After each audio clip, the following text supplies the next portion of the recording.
people, welcome to part 2 of our emotions and action series. First, let's get clear about to what extent emotions can affect our lives. If I had to measure the minimum cost of not resolving my emotional conflicts, I could measure that by the time I spend on distracting myself to avoid that emotional conflict. If at the end of the day, you come home and engaged in an action for 2 hours just to get rid of your stress, you lose 14 hours a week, 60 hours a month, and 730 hours a year. As a comparison, 730 hours of dedicated effort can typically get you to the levels of B1 to B2 in most languages. Okay, let's say that we understood the importance of emotional regulation. But why can't we just think, I want to learn a language instead of scrolling social media, and then actually make it stick as a routine? Let's say you want to get up at 6 a.m. tomorrow. You know that just thinking about it will not get you out of the bed at 6 a.m. tomorrow morning. The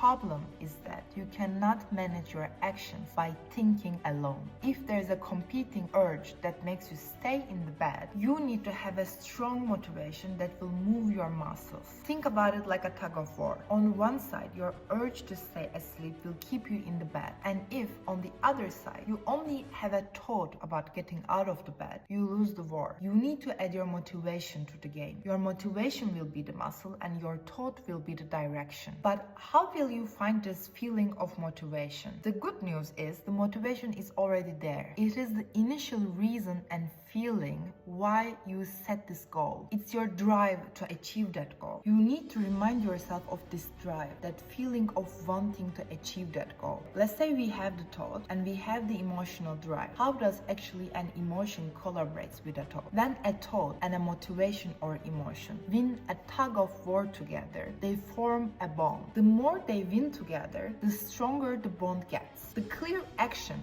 is when you have a conscious thought about taking an action, you need to remind yourself the initial reason, feeling, and motivation to wanting that goal. The stronger the bond gets, the easier it becomes for positive emotions to be triggered when you think about the action. They will create a strong force for you against your impulses and urges. Here, we need to remind ourselves a fact. You might not be able to use this force strongly in your first try, but you will definitely be able to use it if you keep reminding yourself and don't give up. In part 3, we are going to talk about why this is the case and why you are going to achieve it 100% if you don't give up. See you tomorrow.